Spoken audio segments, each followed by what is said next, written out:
입니다.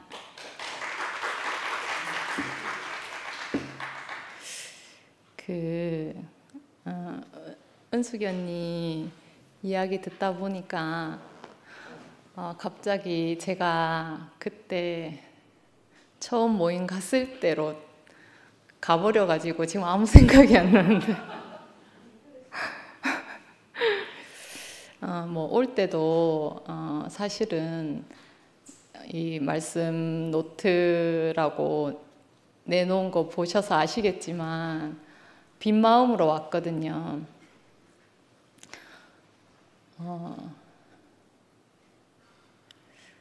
하나도 안 떨렸는데 여기 앉으니까 떨리네요. 일단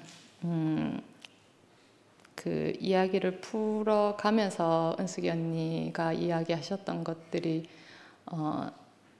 나올 수 있으면 얘기를 좀 나누면 좋겠다 이런 생각이 들기도 합니다.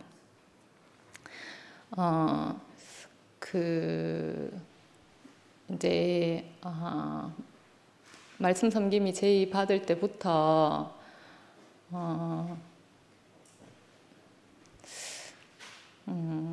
내가 자격이 있나 이런 생각들을 되게 많이 했던 것 같아요. 그런 생각들을 많이 했고 그래서 이제 안 하는 게 좋겠다라는 생각을 많이 했었거든요. 근데 그 생각을 했을 때는 왜 그런 생각들을 했냐 하면 제가 너무 미숙해가지고 저 나름대로 표현한다고 표현하는 것들이 좀 불편한 상황들이 자꾸 생기고 하니까 그냥 내가 받은 은혜에 족하고 이렇게 살아야 되겠다 이런 생각들을 했던 것 같아요. 그래서 이제 그냥 내 삶에서 하나님 은혜가 나타나면 그걸로 감사하고 살아야 되겠다 이렇게 이제 마음을 먹고 있었는데 최근에 한 자매를 통해서 어떤 이야기를 들었어요.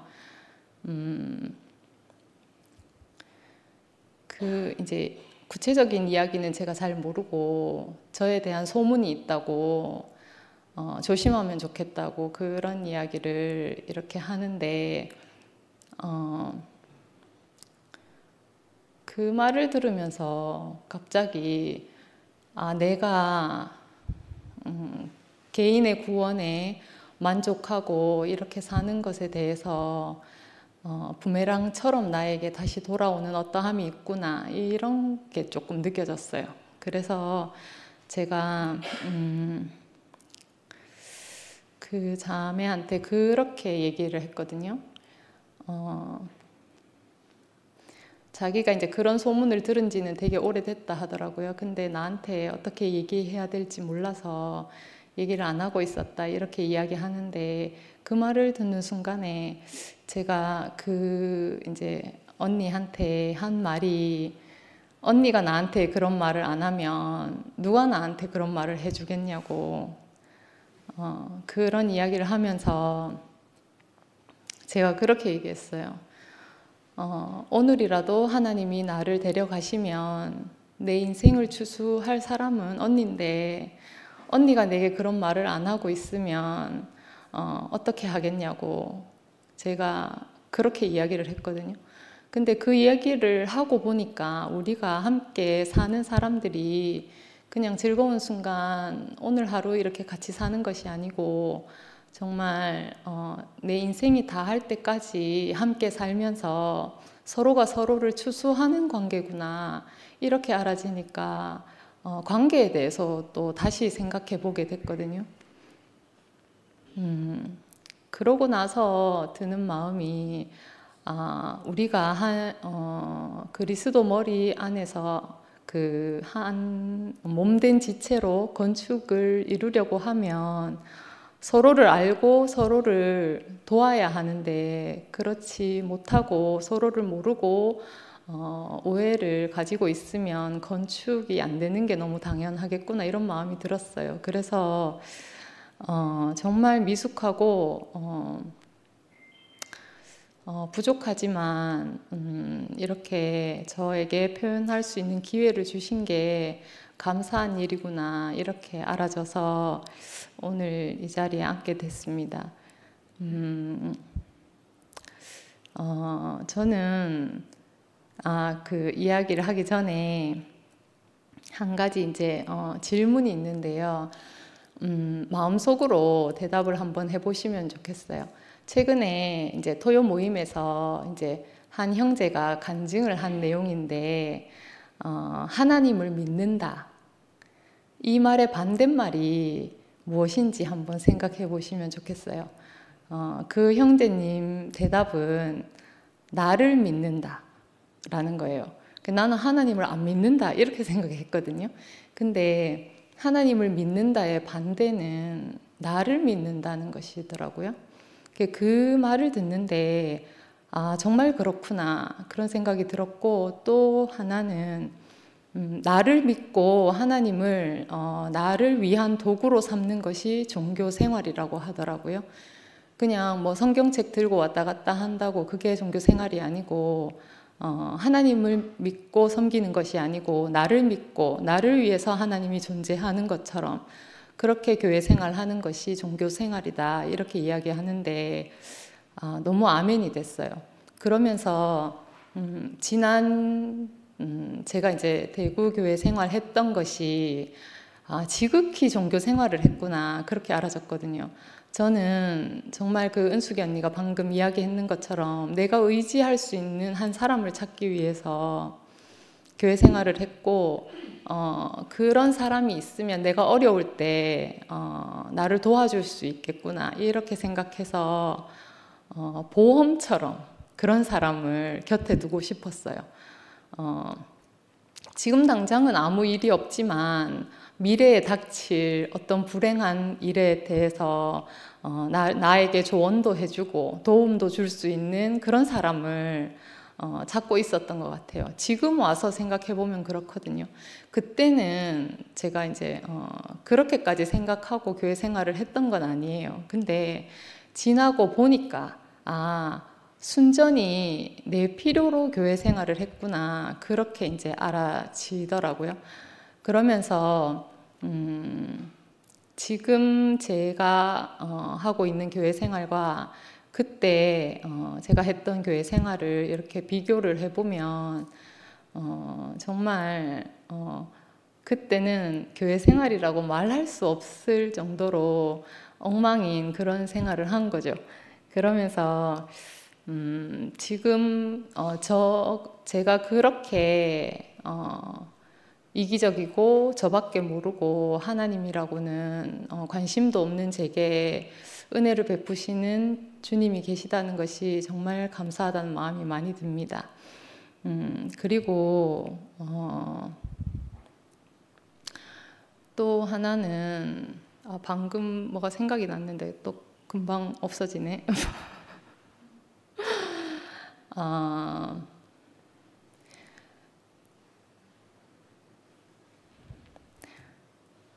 잠시만요.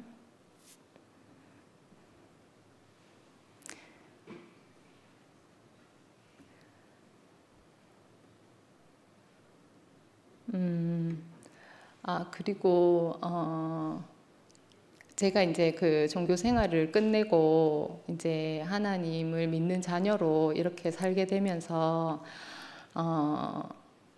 자꾸 이제 지난 시간들이 해석이 되고 돌아봐지거든요. 그러면서 내가 하나님이라고 믿었던 것이 무엇인가 이런 생각을 해봤어요. 그리고 뭐 방금도 얘기했지만 순전히 이제 내 목적 안에서 필요했던 어떠함이 다 하나님인 줄 알고 그렇게 이제 교회 생활을 한 거죠. 그렇게 교회 생활을 했고, 심지어는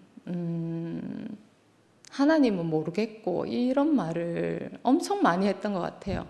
하나님은 모르겠고 목사님 계시면 되고 형제 자매들 있으면 된다 이렇게 이제 생각하고 교회 생활을 엄청 많이 했거든요. 교회에서도 그런 말을 되게 많이 들었던 것 같아요. 그냥 공공연하게 우리가 그런 말들을 해왔는데 지금 와서 생각해 보면 우리가 아버지라고 부르는 그 하나님을 모른다 하는 것은 내가 아버지를 모른다는 말과 동일한 말이거든요. 그러면서 내가 아버지는 모르면서 형제 자매들은 안다 이렇게 말하는 건 앞뒤가 맞지 않는 말이죠. 그리고 그 성경에서도 그런 이야기가 있잖아요. 나로 말미암지 않고는 아버지께로 갈 자가 없다. 이렇게 이제 되어 있고, 또 그 성령으로 말미암지 않고는 예수를 주라 시인할 자가 없다. 이런 말이 있잖아요. 그런 말씀들을 보면서도 아무 의식 없이 그냥 뭐 외우다시피 하면서도 말과 내 인식은 전혀 다르게 이제 작용을 했던 것 같아요.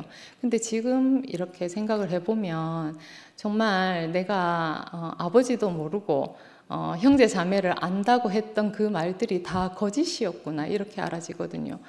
예수 그리스도를 말미암지 않고는 아버지께로 갈 자가 없는데 내가 예수도 모르고 하나님도 모르면서 교회 생활을 한다는 건 정말 말이 안 되는 일이었구나 이렇게 알아지는데 그때는 전혀 그런 의식이 없었기 때문에 아무렇지 않게 그렇게 이제 말하고 그렇게 살았던 것 같아요.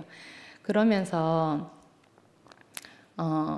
정말 그 예수님이 말씀하시는 하나님, 예수 그리스도의 아버지 여호와 하나님에 대해서 구체적으로 이제 생각을 해보게 되는 시기가 있었던 것 같아요. 그것은 제가 뭐 이제 생각을 해보겠다고 해서 하나님이 알아지는 게 아니잖아요.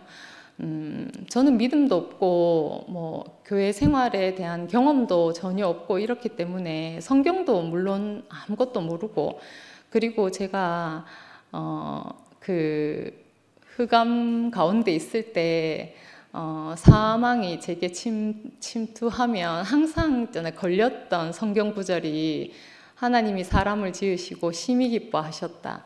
이 자리에서 늘 걸리는 거예요.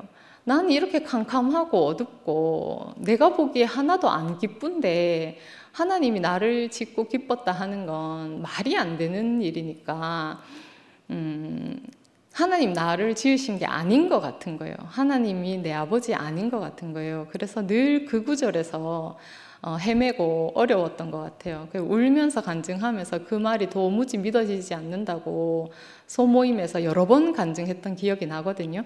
근데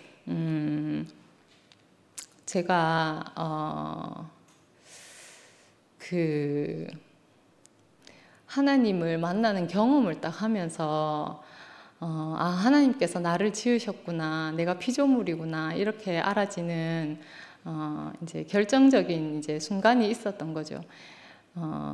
은숙이 언니를 내가 찾아갔던 그 시기쯤 이제 여러 사람을 찾아다녔겠죠. 제가 찾아다니면서 이렇게 이제 연결된 사람이 있었어요. 그래서 내가 보기에 그 사람은 너무 아름답고 정말 그 대구교회에서 말하는 생명으로 자녀를 양육하는 사람이었거든요. 제 눈에는 그렇게 보였어요. 그래서 내가 이 사람을 따라가면 나도 우리 아이들과 저런 관계를 유지하고 살겠구나 이렇게 생각하고 그 사람을 따라다녔어요. 7년을 하루같이 따라다녔거든요. 불철주야, 물심양면, 봉사와 희생을 한다고 생각하고 저는 나름대로 그렇게 생각하고 7년을 하루같이 따라다니는 자매가 있었어요.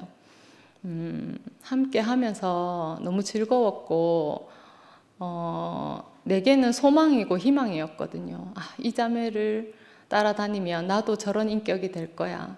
나도 저런 생명을 얻어서 내 아이들과 행복하게 살 거야. 이런 희망을 가지고 열심히 따라다녔어요. 따라다녔는데 결론은 이제 이 사람 안에는 생명이 없구나. 제가 그걸 발견하는 때가 있었거든요. 근데 정말 야곱도 저리 가라 할 정도로 7년을 그렇게 따라다니면서 교회 생활을 하면서 교회 안에 제 눈에는 그 사람밖에 없었어요. 다른 사람은 없었거든요. 그러니까 보이지 않았어요. 그 정도로 한 사람만 따라다녔기 때문에 그 사람하고 관계가 딱 끊어지니까 교회에 아무도 없는 거예요. 저 말고는 교회에 아무도 없으니까 마음 붙일 곳도 없고 내가 교회를 갈 이유도 없고 제 인생이 너무 막막해지는 때가 있었거든요. 그때 하늘이 무너지는 것 같았고 내 계획이 다 무너졌기 때문에 발을 땅에 붙이고 서 있기가 힘들었던 것 같아요. 그리고 혼신의 힘을 다해서 내 모든 것을 투자한 거였잖아요. 올인한 거였거든요, 저는. 근데 그 주식이 이제 폐기되니까 갈 길이 없어서 너무 막막하고 희망이 없었어요. 인생에 희망이 없었어요. 저는 바라는 게 우리 자녀들이랑 잘 사는 거 말고는 바라는 게 없는데 그 길이 막히니까 도무지 헤어날 길이 없고 딱 죽겠더라고요. 딱 죽겠고 다시 내가 그 생활을 한다 하면 못할 것 같은 거예요. 다시 또 내가 어떤 사람을 찾아 또 그 사람을 따라다녀 그리고 7년의 세월을 보내 나는 2번은 못하겠다 이런 생각이 드니까 너무 절망스러웠어요. 너무 절망스럽고 두려울 때 이제 다 아시다시피 어떤 이제 그 죽음을 저는 그때 죽음을 경험했던 것 같아요. 왜냐하면 이 뭐 내 목숨이 끊어질 것 같은 죽음이 아니고 내 세상이 다 무너졌으니까 내 계획이 다 무너지고 내 세상이 다 무너졌으니까 이거는 그거를 저는 정말 절망 중에 절망이고 끝이고 벼랑 끝에서 떨어지는 것 같았거든요. 그래서 그때 제가 이제 죽음을 경험하게 된 것 같아요. 뭐 이제 대구교회에서 말로 하면 이제 혼의 죽음이라고 표현하죠. 그 죽음을 딱 경험을 하고 있는데 갑자기 한 줄기 빛이 이제 제게 찾아온 거죠. 그때 당시에 이열래 목사님이 새 피조물에 대한 말씀을 하고 계셨거든요. 나는 헌 피조물이고 실패한 피조물이고 벼랑 끝에서 떨어져서 아무 쓸모없는 피조물인데 새로운 피조물로 거듭날 수 있다면 그러면 나도 살겠다 이런 생각이 있었어요. 그래서 관심을 가지고 말씀을 많이 들었는데 이제 그때 이제 새로운 새 피조물에 대해서 어떤 이야기를 하는 걸 듣고 이제 새로운 경험들을 제가 하게 된 거죠. 새로운 피조물이라는 것이 무엇인가 이렇게 이제 조금씩 이렇게 알아갈 즈음에 결정적으로 내 인생이 모든 것이 끝났는데 그 자리에 찾아오시는 하나님이 계시더라고요. 나는 다 실패했고 끝났는데 그 자리에서 나를 살리시는 하나님이 계시더라고요. 그걸 보면서 제가 죽음의 자리에서 찾아오시는 하나님, 나를 살리시는 하나님을 경험하게 됐어요. 그 경험은 뭐 주관적인 경험이라서 어떻게 말할 수 없지만 제가 느낄 때는 예수님이 십자가에서 죽으시고 다시 부활하셨을 때 이런 느낌이 아니었겠나 이렇게 이제 동일시가 되는 사건들이 있었거든요. 그러면서 예수님이 십자가에서 죽으신 것이 하나님의 어떠함으로 그렇게 되었구나 이렇게 조금 알아졌어요. 막연하게 그때는 그냥 내 처지에 맞춰서 예수님을 볼 수밖에 없었던 것 같아요. 근데 시간이 흐르고 제가 자꾸 표현을 하다 보니까 어떤 느낌들이 있냐 하면 우리가 하나님의 생명에 대해서 늘 이야기하지만 하나님의 생명이 어떻게 생겼는지 무엇이 하나님의 생명인지 딱 정의 내릴 수 없잖아요. 그런데 아이들이 태어나서 자라는 걸 보면서 생명은 이렇게 자라가는구나 이렇게 이제 보면서 하나님의 생명도 우리에게 씨가 뿌리 내려지면 이렇게 자라는구나 조금씩 그렇게 이제 알아지잖아요. 우리가 사람은 보이지 않는 것을 보이는 것처럼 그렇게 이제 표현할 수도 있고 알아볼 수도 있잖아요. 그러면서 또 건축으로 표현을 하면 하나님 나라, 우리가 하나님 나라를 건축한다 하고 많은 지체들로 나라를 건축한다 이런 말들을 많이 하지만 하나님 나라가 어떻게 생겼는지 어떻게 건축하는지 모르잖아요, 아무도. 그런데 집을 짓는 걸 보면서 아, 건축이 이렇게 되어 가니까 지체들이 온전해지면, 재료들이 온전해지면 집이 이렇게 지어지는구나, 이걸 보면서 우리가 하나님 나라 건축도 이제 알게 되잖아요. 그것처럼 저는 제게 있는 이 죽음을 통해서 하나님께서 사람을 어떻게 살리시는지를 알게 됐어요. 그게 예수님이 십자가에서 돌아가시는 걸 보면서 이거는 주관적인 제 경험이라서 참 말씀드리기가 항상 조심스럽고 두렵고 떨리지만 제가 경험한 것이 이것이라서 이렇게 말씀드릴 수밖에 없는데, 예수님께서 십자가에서 돌아가실 때 내 뜻대로 마옵시고 아버지 원대로 하옵소서 하셨지만 그 전에 하실 수만 있다면 이 잔을 옮겨주십시오 이렇게 말씀하시기도 하고, 어찌하여 나를 버리셨습니까 이렇게 말씀하시기도 하셨잖아요. 저는 그걸 보면서 어떤 마음이 들었냐 하면, 어찌하여 나를 버리십니까 하셨던 그 말은 다른 말로 하면 예수님의 어떠한 선택의 문제가 아니었다는 거죠. 십자가에서 돌아가신 것은, 예수 십자가의 죽음은 자신의 선택이 전혀 없었다는 걸 이야기하잖아요. 그때 저도 그 언니를 만나서 따라다닐 때 그런 결과가 있을 거라고는 한 번도 상상해 보지 않았거든요. 그때 저는 예수께서 그 말씀을 하실 때 아마도 하나님의 절대 주권 아래에 계시는 분이었구나, 저는 그런 걸 느꼈어요. 그래서 제가 딱 죽음을 경험할 때 하나님께서 나를 찾아오실 때 느꼈던 감정은 뭐냐 하면, 아, 하나님은 창조주시고 나는 피조물이구나, 그게 딱 알아졌을 때 다른 것을 다 떠나서 내 인생의 모든 것을 주관하시는 분은 하나님이시구나, 제가 이제 그게 알아졌어요. 그전에는 하나님과 나의 관계를 전혀 몰랐기 때문에 하나님은 모르겠고 이렇게 말해도 그 말에 대한 뭐 죄책감이라든지 문제성에 대해서 전혀 몰랐거든요. 근데 하나님에 대한 절대 주권을 제가 딱 알게 되니까, 아, 나의 모든 것, 나의 나된 것, 그리고 내가 태어나서 죽는 모든 순간이 다 하나님 손에 붙들려 있는 사람이구나, 이렇게 알아지니까 이제는 내가 하나님을 모르겠고 이렇게 말할 수 없는 거예요. 내 인생 자체가 시작부터 끝까지 하나님께서 관여하신다는 걸 알게 됐으니까요. 그게 저는 하나님 나를 부르신 거라고 생각하거든요. 우리가 많은 순간 하나님을 경험하거든요. 알게 모르게 많은 순간 하나님을 경험하지만, 어떤 사람은 하나님을 깊이 경험하기도 하고 어떤 사람은 또 경험하지 못하기도 하고 느끼지 못하고 지나가기도 하잖아요. 뭐 예를 들면 뭐 이제 저같이 큰 절망을 만나면 하나님의 손길을 경험하는 사람도 있고, 또 나보다 더 큰 절망을 경험해도 하나님 손길을 느끼지 못하는 사람도 있거든요.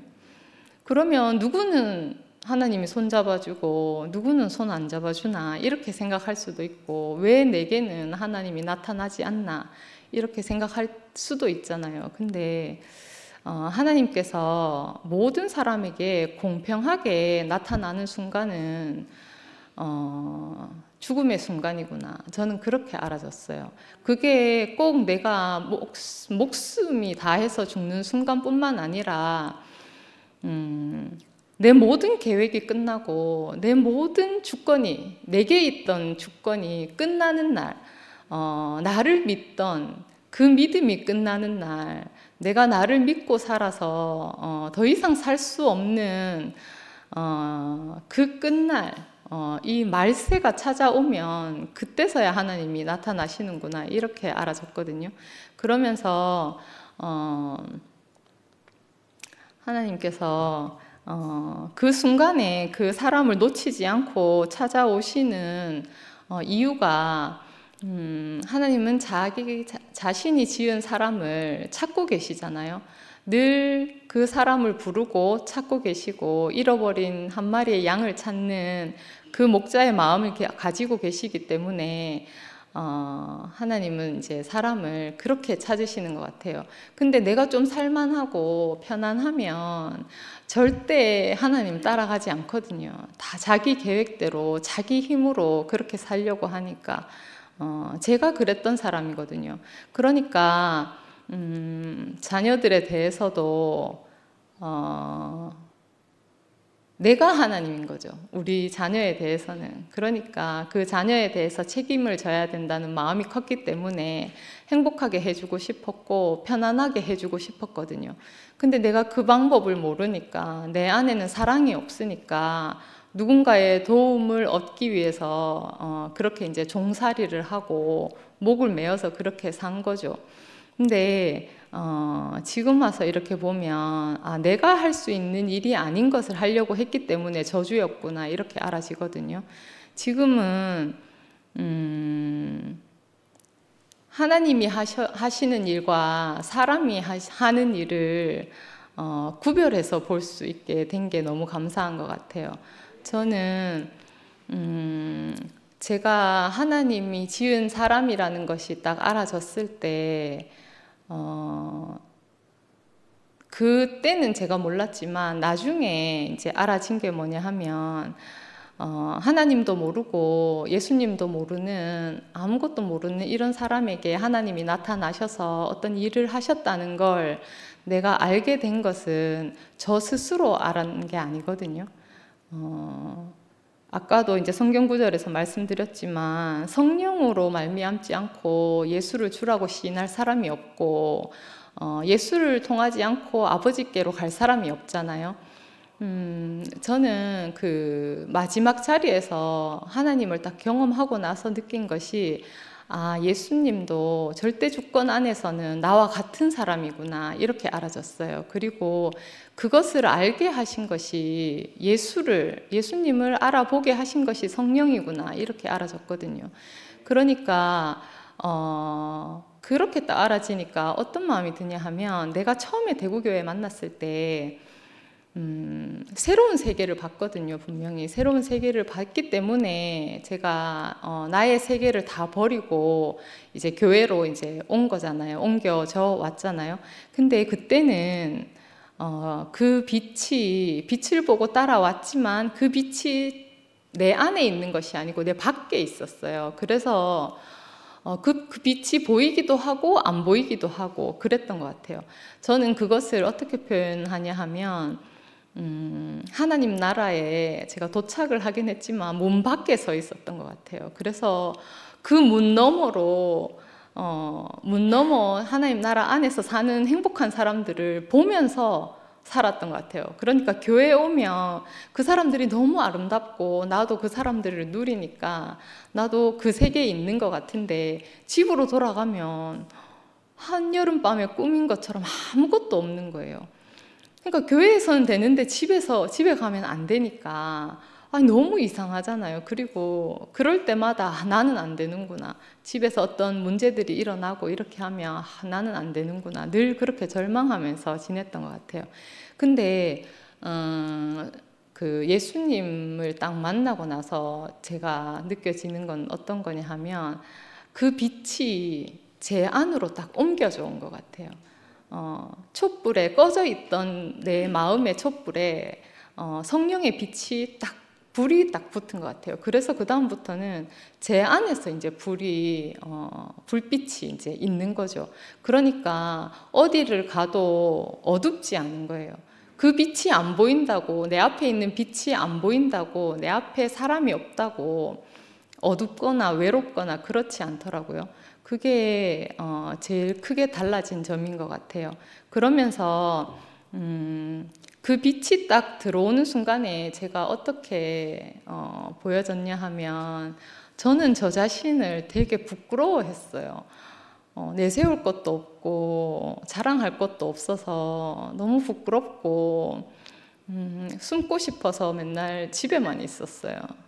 맨날 집에서만 살고 이렇게 지냈는데 그거는 내가 나를 보니까 너무 부족한 거예요. 다른 사람들은 이렇게 잘나고 멋진데 난 너무 부족하다 이렇게 봐졌었는데 지금은 어떻게 봐지냐 하면 이 빛이 나를 보거든요. 이 빛이 나를 보니까 나는 하나님이 지으신 모양 그대로 너무 존귀한 거예요.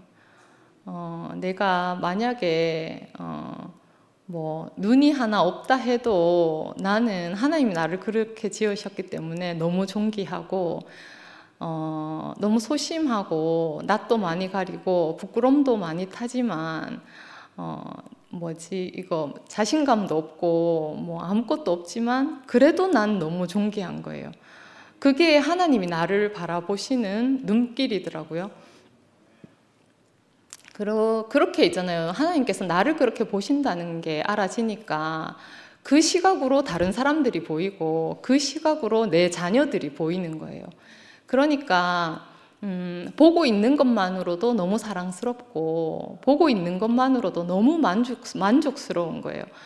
우리 아이들은 부족한 거 많거든요, 사실. 근데 그 부족이 하나님을 만나는 통로라고 생각이 되거든요. 왜냐하면 저는 너무 부족해서 하나님이 꼭 필요했어요.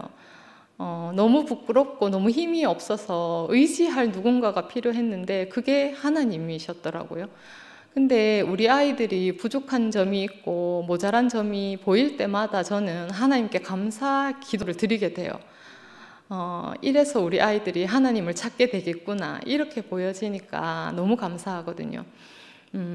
저희 큰애는 지금 대학교 3학년인데 이제 실습을 이제 하러 이제 다니고 있거든요. 학교에서 이제 간호학과라 가지고 실습을 다니고 있는데 첫 실습을 갈 때 너무 두려워했어요. 너무 걱정되고 나가면 이렇다 하던데 저렇다 하던데 하면서 걱정을 잔뜩 하고 갔는데 첫날에 이제 실습실에 딱 가보니까 왕따를 당한 거예요.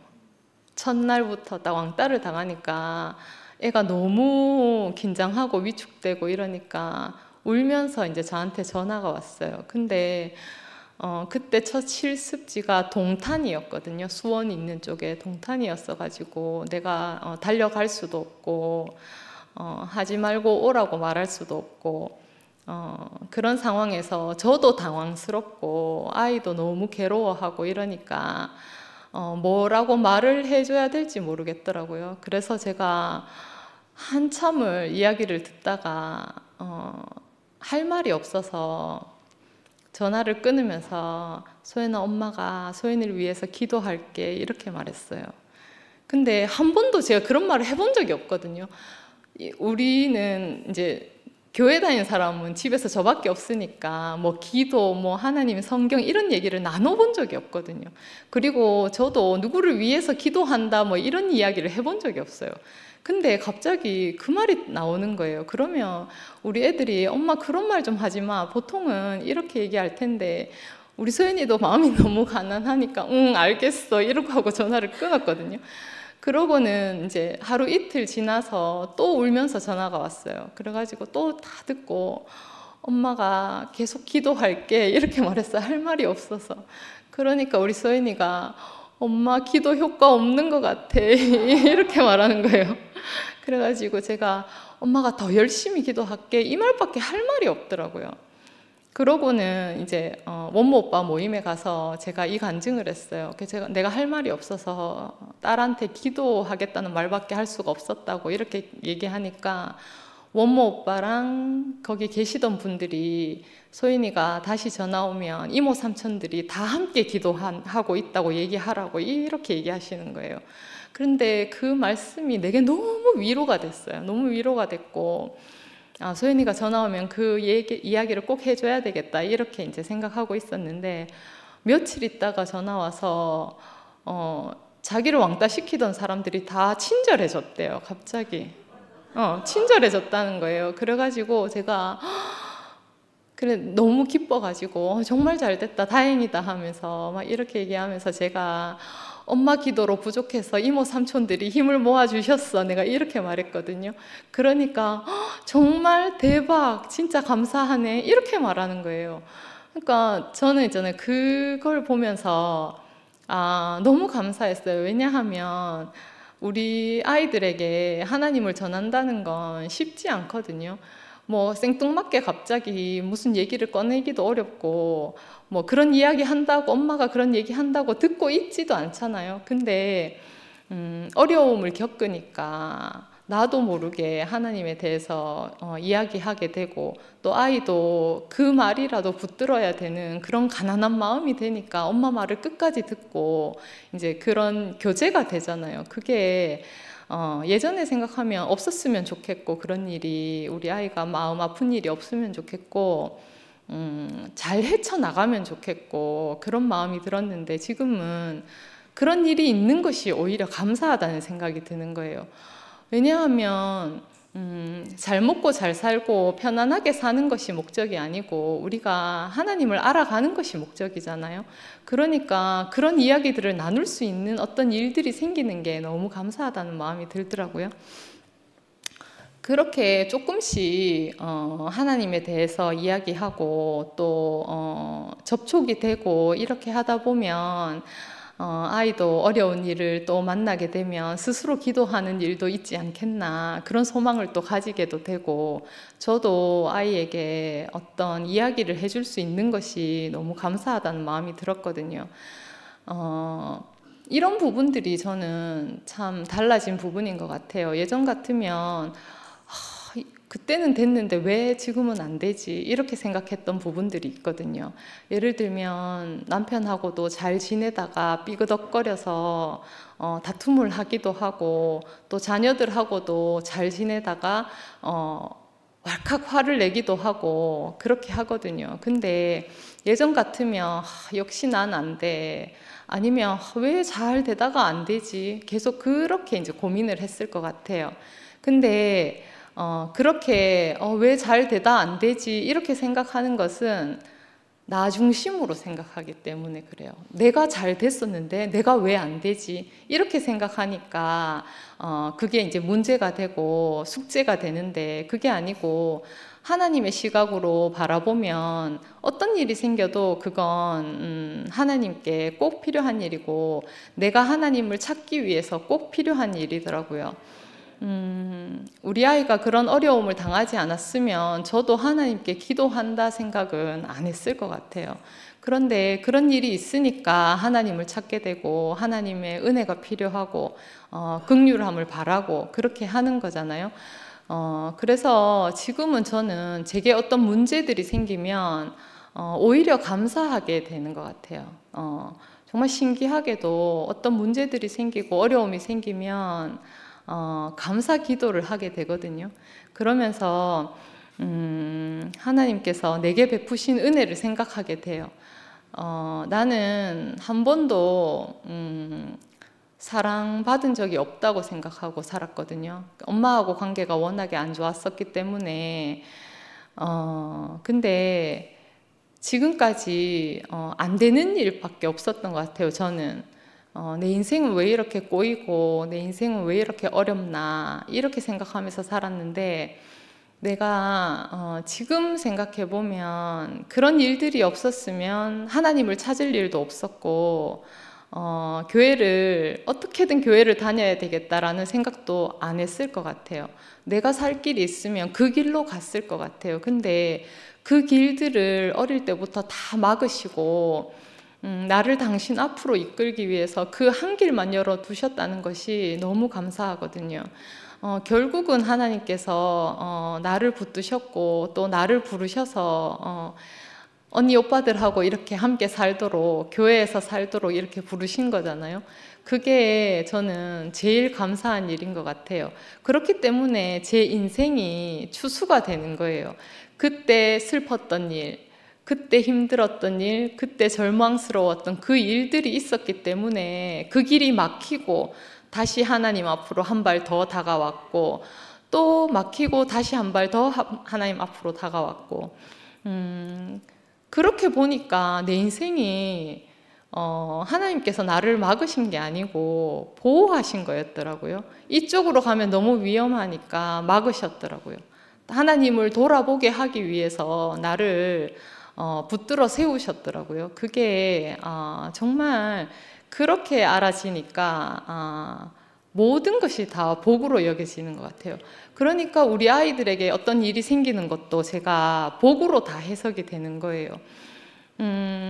세상적으로 잘 나가지 않고 그냥 사는 게 어떻게 보면 너무 수치스러울 수도 있고 부끄러울 수도 있고 절망스러울 수도 있지만, 하나님이 보시기에는 그게 당신 앞으로 그 사람을 부르기에 가장 합당한 방법인 거잖아요.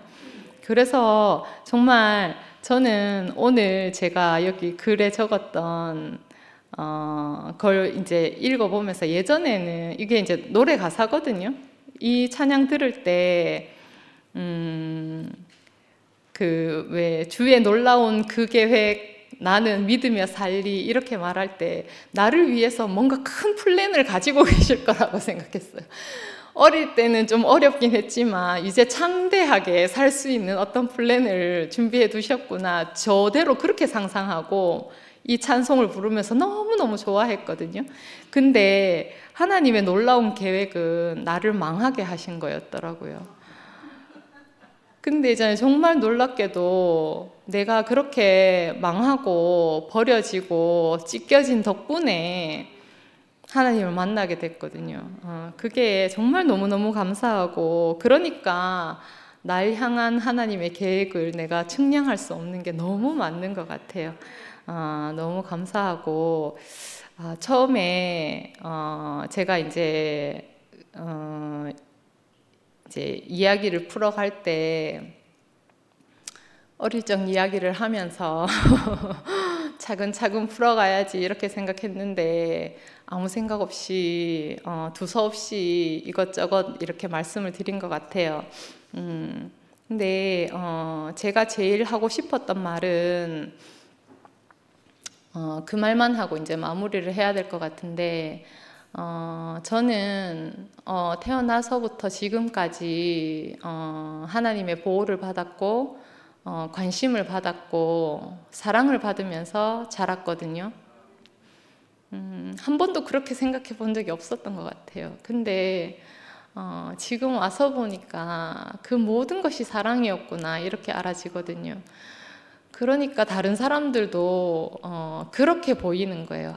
지금 관심받고 있구나, 지금 사랑받고 있구나 이렇게 알아지거든요. 근데 저처럼 그때 당시에 내가 사랑받는 줄 모르고 괴로워하는 사람이 있다면 당신은 사랑받고 있습니다 이렇게 이야기해주고 싶고,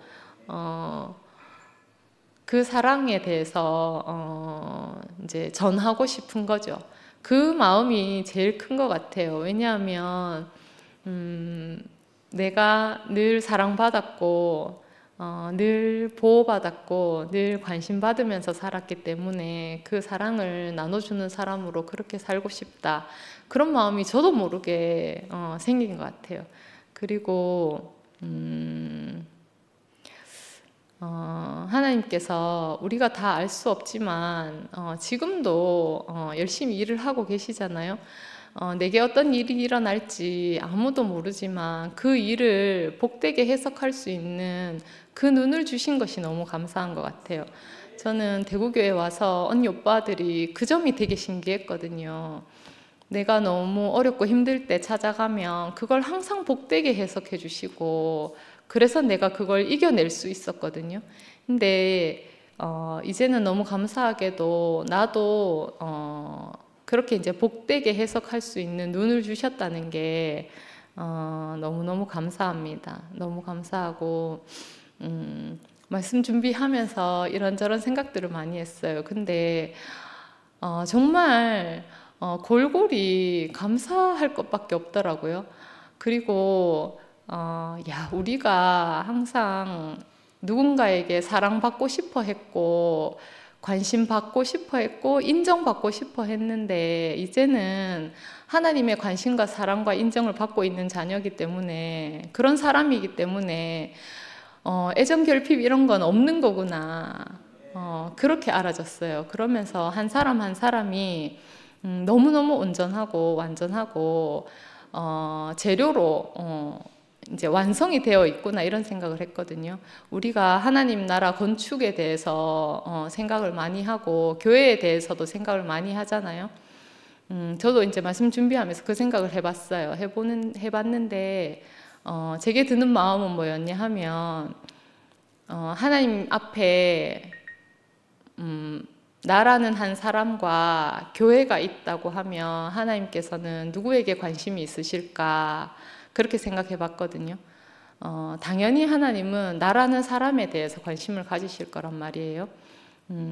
왜냐하면 이 재료가 완성이 되면 이 재료가 회복이 되면 건축이 되는 건 시간 문제니까요. 금방 되는 문제거든요.